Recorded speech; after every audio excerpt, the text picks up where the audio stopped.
العالمين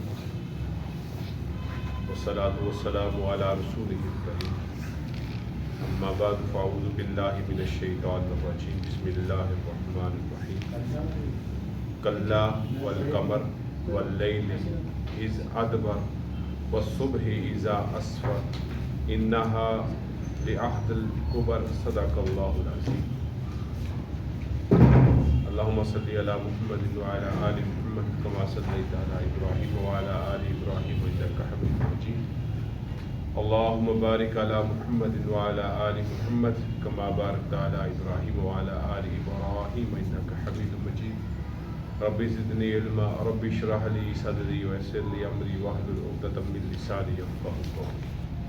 سورہ مدثر کا دوسرا رکوع ہے اور یہ سورہ مبارکہ ان صورتوں میں سے ہے جو ابتدائے اسلام میں نازل ہوئی۔ آیت نمبر 22 میں اللہ رب العزت ارشاد فرماتے ہیں کلا نہیں والقمر قسم ہے چاند کی، واللیل اذ ادبر اور رات کی جب وہ ڈلے، والصبح اذا اسفر اور صبح کی جب وہ روشن ہو جائے۔ ان 3 آیات میں اللہ تعالیٰ دین اسلام کے عروج کو تشبیہات کے ساتھ بیان کر رہے ہیں۔ پہلی تشبیہ کو اللہ نے بیان کیا چاند کے ساتھ، جیسے چاند جب ابتدائی ایام میں ہوتا ہے بالکل نا نظر آنے والا، اور پھر ہر دن کے اضافے کے ساتھ 14ویں کا چاند بالکل روشن ہو جاتا ہے جس کو قمر کہتے ہیں۔ اور اللہ تعالیٰ یہیں یہ بات بتا رہے ہیں کہ اگر آج ابتدائے اسلام کا زمانہ ہے اور تبلیغ کے شروع کے ایام ہیں، دشمنان اسلام بہت ہیں، طاقتور ہیں، مالدار ہیں، جاہ و جلال والے ہیں، لیکن اے میرے محبوب آپ فکر مت کیجئے، جس طرح چاند اپنی منازل طے کر کے عروج کو پہنچتا ہے اور پورا چمکتا ہوا 14ویں کا چاند بن جاتا ہے، ایسے ہی دین اسلام بھی پورے عروج کے ساتھ پوری دنیا میں چھا جائے گا۔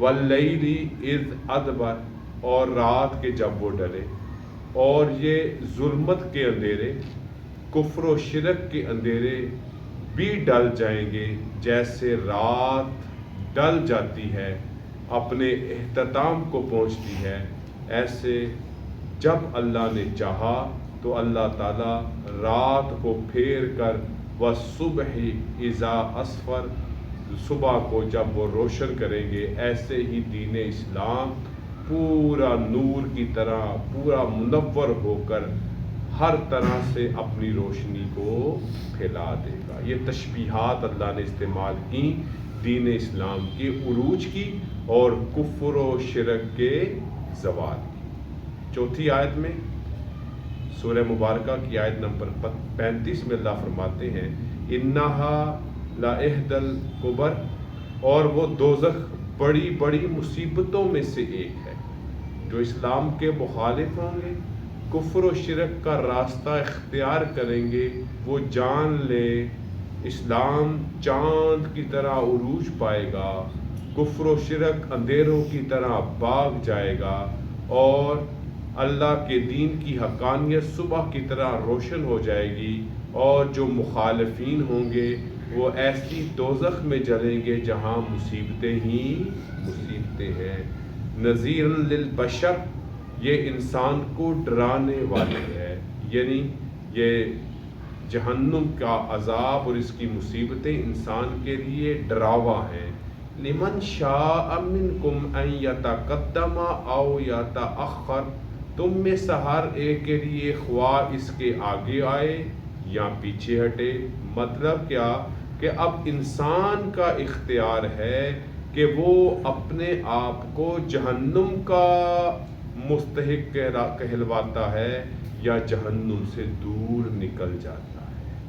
کل نفس بما کسبت رہینہ، ہر شخص اپنے اعمال کے سبب گروی ہے، رہینہ رہن میں ہے، گروی ہے، یعنی اپنے اعمال کی وجہ سے ہی گھیرے میں ہے، اپنے اعمال کا کیا ہی کھائے گا، اپنے اعمال کی ہی بھگتے گا، لہٰذا اپنے اعمال کی فکر کرنی چاہیے۔ الا اصحاب یمین، مگر داہنے ہاتھ والے، رائٹ ہینڈ والے، سیدھے طرف والے، یعنی جو نیک اعمال کرنے والے ہیں، ایمان اور اعمال صالحہ کی زندگی گزارنے والے ہیں، اللہ فرماتے ہیں فی جنات یتساءلون، وہ باغوں میں ہوں گے۔ کہاں پہ ہوں گے؟ باغوں میں ہوں گے، اور ایک دوسرے سے پوچھیں گے عن المجرمین، گناہ گاروں کے بارے میں، یعنی ہوں گے وہ باغات میں، لیکن مجرموں کے بارے میں ایک دوسرے سے پوچھیں گے ما سلککم فی سقر، کس چیز نے تمہیں دوزخ میں ڈالا، یعنی ہم آج جنت میں ہیں، ہم نے اپنے اعمال اور ایمان کی وجہ سے کامیابی حاصل کی، اے مجرموں تم بتاؤ تم آج دوزخ میں کیوں ڈالے گے؟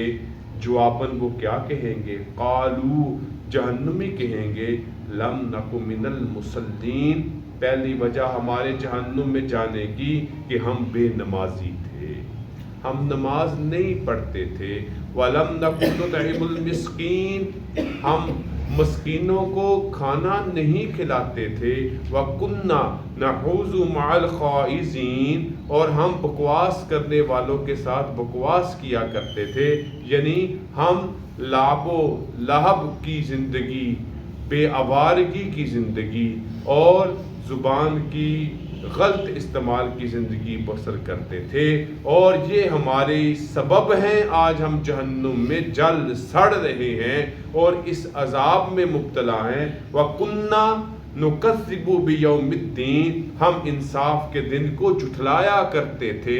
ہمارا ایک جرم کیا تھا کہ ہم اللہ کے اس دن کو، جس دن اللہ نے ہمارے اعمال کے بقدر فیصلہ کرنا تھا، یوم الدین، فیصلے کا دن، انصاف کا دن، اللہ کا دن، وہ ہم جھٹلایا کرتے تھے، ہم ایمان بالآخرت پہ یقین نہیں رکھتے تھے۔ حتیٰ اتانا الیقین، یہاں تک کہ ہمیں موت آ پہنچی، ہم نے موت سے پہلے توبہ طائب کا راستہ اختیار نہیں کیا، بلکہ ہم اس میں اپنے آپ کو گناہوں میں، اللہ کی نافرمانی میں، انبیاء کے استہزاء میں اور اللہ کی عبادت میں، حقوق العباد کی کوتاہی میں اور قیامت کے دن کے انکار میں اپنی زندگی کو گزار دیا، یہاں تک کہ آج ہم کو موت آن پہنچی، ہم نے موت سے قبل بھی کوئی فکر نہ کی۔ پھر کیا؟ فما تنفعهم شفاعت الشافعین، پس ان سفارش کرنے والوں کی سفارش نفع نہ دے گی، پھر اس دن کوئی سفارشی ان کے کام نہیں آئے گا، نہ کوئی رشتہ دار، نہ کوئی ماں باپ، نہ کوئی اولاد، ان نافرمانوں اور کفر و شرک میں اٹے ہوئے لوگوں کے کام نہیں آئیں گے۔ فما لهم عن التذکرۃ معرضین، پس انہیں کیا ہو گیا کہ وہ نصیحت سے منہ موڑ رہے ہیں۔ اللہ سب کچھ بیان کرنے کے بعد پھر ان کو متوجہ کر رہے ہیں کہ وہ اس نصیحت سے کیوں منہ موڑتے ہیں، وہ اس قرآن سے کیوں منہ موڑتے ہیں، وہ اللہ اور اللہ کے رسول کے احکامات سے کیوں منہ موڑتے ہیں۔ کأنہم خمر مستنفرہ، گویا کہ وہ بدکنے والے گدھے ہیں، فرت من قصورا، جو شیر سے بھاگے ہیں۔ جیسے جنگلی گدھا شیر کو دیکھ کے بھاگتا ہے، ایسے ہی جب ان کے سامنے ہدایت، ایمان اور اعمال صالحہ کی بات کی جاتی ہے، فرت، وہ بھاگ جاتے ہیں اور اللہ کے دین کی، ایمان کی اور اعمال صالحہ کی بات کو قبول نہیں کرتے۔ فرت من قصور، یہاں پر بھی اللہ تعالیٰ نے ایک تشبیہ استعمال کی، کیا؟ ان کا حال ان جنگلی گدھوں کی طرح ہے، جب شیر کو دیکھتے ہیں تو وہ بھاگ جاتے ہیں، ایسے ہی جب ان کے سامنے دین متین کی بات کی جاتی ہے، دین حنیف کی بات کی جاتی ہے، اللہ اور اللہ کے رسول کی بات کی جاتی ہے، تو کیا؟ فرت، بھاگ جاتے ہیں اور اس ہدایت کو قبول کرنے کے لیے تیار نہیں۔ بل یرید کل امرئ منہم ان یؤتی صحفا منشرا، کیا ہے ان کا حال؟ بلکہ ہر ایک آدمی ان میں سے چاہتا ہے انہیں کھلے ہوئے صحیفے دیے جائیں. یعنی کیا کہتا ہے؟ جو ہوگا دیکھی جائے گی، ہم دیکھ لیں گے اپنے اعمال. کلا بل لا یخافون الآخرہ، ہرگز نہیں بلکہ وہ آخرت سے نہیں ڈرتے، ان کو کوئی ڈر ہی نہیں ہے آخرت کا، اس لیے تو چیلنج کر رہے ہیں نا، جو ہوتا ہے دیکھ لیں گے. اس لیے تو وہ کہتے ہیں جب اعمال نامے کھلیں گے تو دیکھا جائے گا. کیوں؟ ان کو آخرت کا دن کا ذرا بھی ڈر خوف نہیں ہے. کلا انہ تذکرہ، بے شک یہ قرآن ایک نصیحت ہے. اے انسانوں سمجھ لو یہ قرآن ایک نصیحت ہے. اے ایمان والو سمجھ لو یہ قرآن ایک نصیحت ہے. اے مسلمانوں یہ سمجھ لو قرآن ایک نصیحت ہے. فمن شاء ذکرہ، بس جو چاہے اسے یاد کر لے، اس سے نصیحت حاصل کرے. وما یذکرون الا ان یشاء اللہ، اور کوئی بھی اس کو یاد نہیں کر سکتا، کوئی بھی اس سے نصیحت حاصل نہیں کر سکتا جب اللہ چاہے. اللہ سے ہی ہدایت مانگنی چاہیے. ہوا اہل التقوی و اہل المغفرہ، وہی ہے جس سے ڈرنا چاہیے اور وہی ہے بخشنے والا. تو ان ساری آیات کا لب لباب اور خلاصہ یہ ہے کہ ہمیں ہر حال میں اپنے رب اور اپنے رب کے بھیجے ہوئے رسول، خصوصاً خاتم النبیین صلی اللہ علیہ وسلم کی تعلیمات کی طرف متوجہ ہو کر اپنی آخرت کی تیاری کرنی چاہیے، اور اللہ ہی سے تقوی اختیار کریں اور اللہ ہی سے بخشش طلب کریں. اس سے بڑی کوئی اور نصیحت اور ہمارے لیے خبرداری نہیں ہے. اللہ تعالی ہم سب کو دنیا کو بہتر بنا کر آخرت کی تیاری کی توفیق نصیب فرمائے. وآخر دعوانا ان الحمدللہ رب العالمین. الحمدللہ رب العالمین، والصلاۃ والسلام علی رسول اللہ. ربنا آتنا فی الدنیا حسنۃ وفی الآخرۃ حسنۃ ربنا اغفر لنا وارحمنا وانت مولانا فانصرنا على القوم الكافرين.